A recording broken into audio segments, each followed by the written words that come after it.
every single white person in Britain, right? This is, if I was a Muslim, you just got away with killing and maiming our people. Yep. What would your reaction be? I'll explain now. Piers, when I said that, which I've come out and accepted I shouldn't have said it in those words, I've already done that.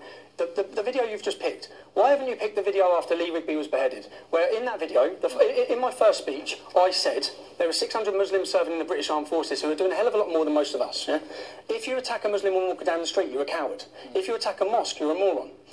So there's obviously an agenda to only pick this. That's the one video. It's not an agenda. It's one of the most, as you know, it's one of the most widely viewed videos of yours on the internet. If you Google your name, which I did yesterday, that's what comes up. And again, I say to you, Tommy, you know, I've had a lot of reaction to the column I wrote about you yesterday, or about this story, and a lot of people were agreeing with you, right? So you have a powerful and influential voice. And every single opportunity, I make a difference between the followers of Islam, people, and the idea. Okay, well, do you still? Let me finish my question. Do you still believe? That's 7 years ago. Well, okay, but you don't allow the Finsbury Park Mosque a chance to redeem themselves. Yes, I do. Yes, I do. No, your first thought process after this attack was to tell people. It wasn't your newspaper's first thought process. It's not my newspaper. I took what it's not my newspaper. We have the tweet you tweeted, Tommy. We have the tweet you tweeted.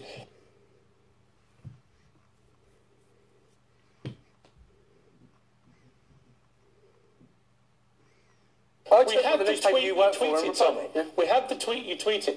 That is not you moving on from Finsbury Park Mosque or allowing them to evolve or change. Okay. That is you telling everybody Finsbury Park Mosque is a jihadi terrorist hotbed.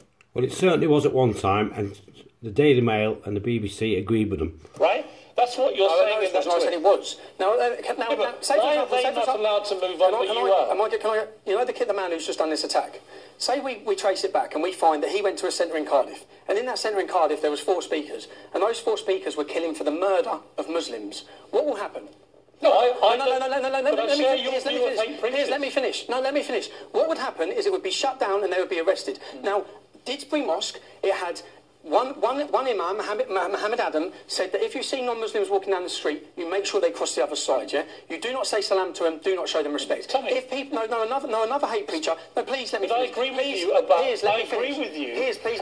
He won't let me finish because he knows too much about it, and Piers knows sweet FA about it. No. Let me finish, because you want to know why. Who are you trying to persuade with this? No, I'm trying to explain to you why we're in the situation we're in. People see no light at the end of the tunnel. After that attack in Manchester, where and this is hatred against music. He targeted a kid's concert. He could recite the Quran without looking at it. The imam from that mosque was fighting jihad for years in Libya. Okay, please let me finish. Please, Piers, let me finish. No, because you're missing my point. No, you're missing the point. I'll get to the point. Yeah, you are missing the point. You're missing the point to cover up war crimes for 1450 years of Islam.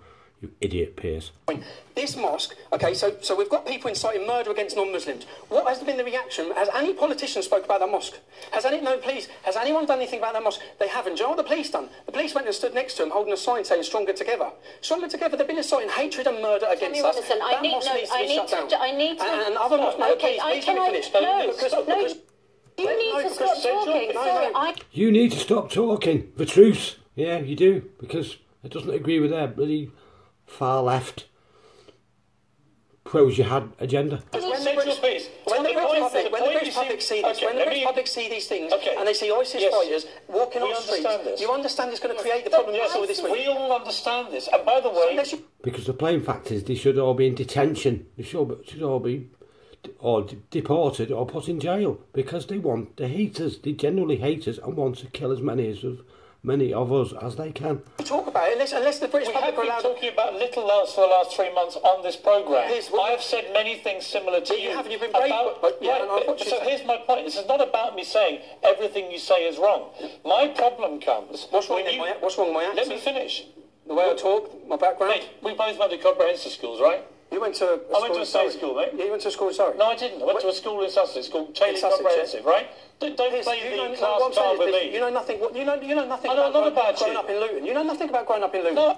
No, he doesn't, because he's come from a rich family, a middle class family. That's why he's on like 500 grand a year working on the TV, isn't it, Piers? I think I've been looting. You haven't watched your town decay. You haven't seen... I travel this country meeting families whose daughters have been raped, who are desperate. The British public are desperate for this problem to be solved. You want to talk about the radicalising factor as to why this attack... But we need to talk about why this attack happened. We're sick of them ignoring the rape gangs for 30 years. I saw it 24 years ago, and it was ignored then too. We need to. Calm down. We have to. Calm down and let me respond to you. I'm not saying nothing you say has merit, right? I have argued the same points about the Wahhabi preaching in mosques in this country, the extremism. I've urged Muslims, the decent law-abiding Muslims, to root out extremists. My problem with you... They can't because they're too scared to, because they get attacked themselves. ...is that you conflate Islamist terrorism with all Muslims. No, with Islam. Well, I've just seen a video where you talked about... 7 years ago, Piers, come on. The Finsbury Park mosque stuff you're talking about was 15 years ago. If they're not allowed to be... I've just told you that... So are you. Piers, can I ask, okay, what do you know about Islam? A lot. Okay, have you read the biography of Muhammad? Yes, I've read the... No, he hasn't. He knows sweet FA about it, obviously. Otherwise, we wouldn't be shutting Tommy down for speaking the truth. Quran. Yes, I have. Have you read the Bible? Yes, have you read the biography of Muhammad? Which has more violence in it? Piers, have you read the biography of Muhammad? What do you know about the Prophet Muhammad? Which has more... Nothing. That's why I won't answer. Just ask me a question, please. What do you know about the Prophet Muhammad? Here's how this programme works. You said in your newspaper article yesterday... You are a guest on our programme, and I asked the questions with Suzanne. I would like you to just clarify this. Do you believe, as you did in 2011, that all Muslims are accountable? Of course I don't. So do you apologise for what you said? I've already apologised on national TV when I left the English Defence League and joined a Muslim counter-extremism think tank, which again in your article you didn't want to talk about yesterday. Now, as I could say, you said yesterday... Let me ask you another question. Piers, please. Why am I not allowed to finish one thing? He's not allowed to finish a single sentence, exactly, because he's a bully, a bloody media Nazi. That's what you are, Piers. More Muslims should be allowed into our country. Do I believe more? Yes. So how would you tell who those Muslims are, where they come from? I'm just asking you, do you believe, would you have a ban, like Donald Trump suggested in America, would you have a ban on Muslims entering the country, new Muslims trying to have a home in this country? I believe we need to protect the British public right now. So what's the answer to the question? British Muslims? Yeah, we did, the British public. I didn't say British non-Muslim public. I said the British public. Including Muslims, obviously, because some of the worst victims of this cruel ideology, obviously, just asking you, would you have a ban, like Donald Trump suggested in America, would you have a ban on Muslims entering the country, new Muslims trying to have a home in this country? I believe we need to protect the British public right now. So what's the answer to the question? British Muslims? Yeah, we did, the British public. I didn't say British non-Muslim public. I said the British public. We've had three terror attacks. Children are being killed. Yes, we all know what's been happening. Yes, I would. I would stop. You would ban all Muslims. I would temporarily halt Muslim immigration to this country until we get a grip of the problem. Until we know who's going to integrate, who's going to bomb us, and who isn't. Now, again, Piers, you said in your newspaper yesterday that I was... It's not my newspaper. You said in your article yesterday to the national newspaper, you acted like I was ignorant and I was stupid, okay? I was ignorant. You have not... I didn't call you either of those things. You did. I said you were violent because you have a long record of criminal convictions for violence. You led a hooligan firm at Luton. Piers, Your name is not even Tommy Robinson. You renamed yourself after the leader of Luton Football Club's main hooligan gang, Men in Gear, right? You accept all that, do you? What the hell has that got to do with the mosques and kids being raped and our kids being bombed monthly? What's that to do with it? For heaven's sake, Piers. Yeah, I do. I've not come here. I've not come here to have a slandering match with you because that doesn't get this cause anywhere. I want to do a public service. I want to address the issues. I want to talk about why we've got dead kids in Manchester. I want to prevent what's happening. I haven't come here for you to... I could pick things with your history. You've been involved in one of the biggest media scandals in the country's history. I'm not here to do that with you. I think what you've done over the last 3 weeks, you've repeated what I've said for 10 years, speaking better English. And in 3 years' time, you'll be repeating what I'm saying now because you're all playing catch-up. Okay. I have seen this... They are playing catch-up, they are, but they're so far behind it's untrue. I'm not talking about what I read in a book, I'm talking about my life experience. I'm talking about growing up in a town plagued by Islamic extremism. I understand this. Let me just keep this calm, right? Because you are an influential... It's not calm, You are an influential... And at every opportunity I point out that you should not attack innocent Muslims. At every opportunity, every single time, I differentiate Muslims from Islam. Right. But what you don't do... differentiate Muslims... Muslims are people. Islam is an idea. Yeah. Islam is an idea. A bad idea. And Islam Muslims is a faith. follow No, it's an idea. It's a faith. It is an idea, just like communism, just like capitalism, just like Marxism.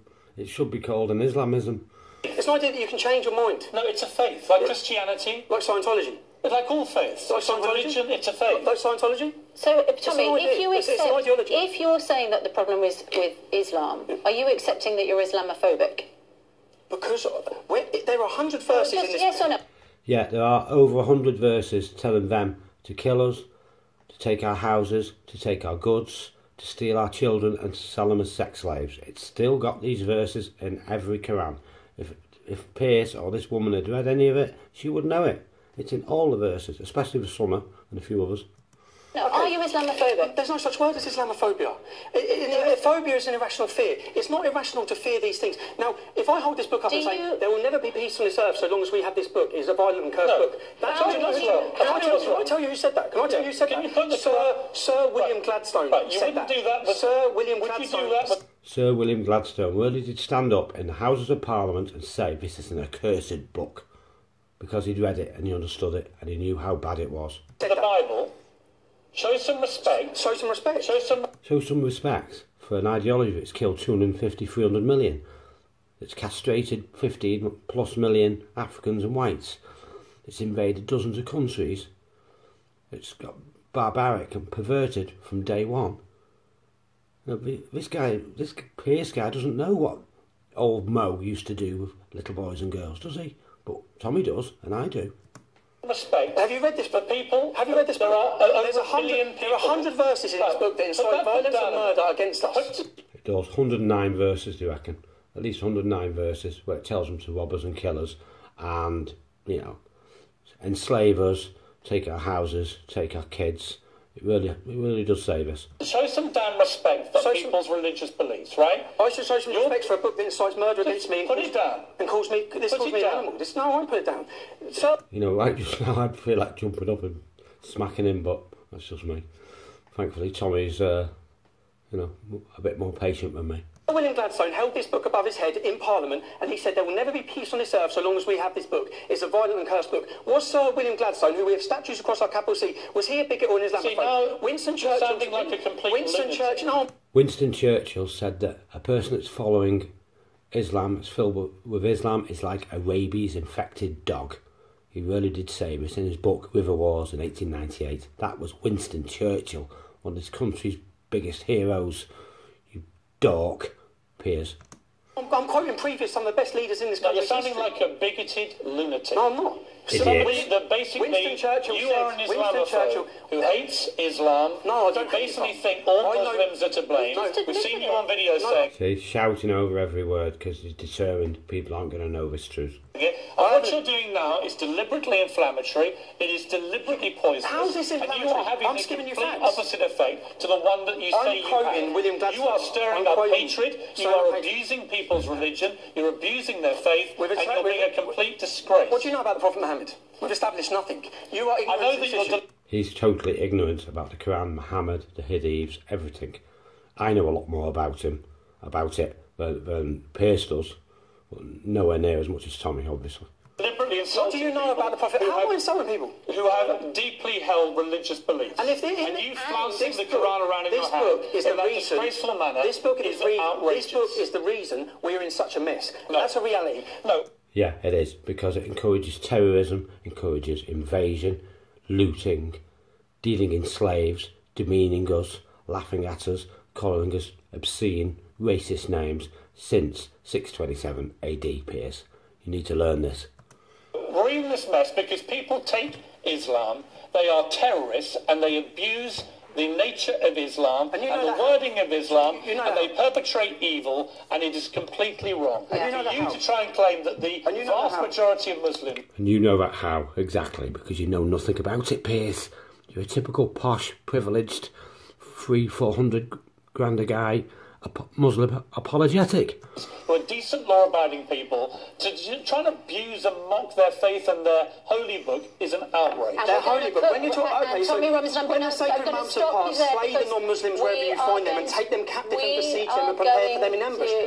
Yeah, prepare for them in ambush, lay siege to them, and when you get them, behead them, steal, take the kids, etc., etc. It's the same story all the way through the Quran. Who's slaying who? We are going to talk to a representative of the Finsbury Park Mosque after 7 o'clock.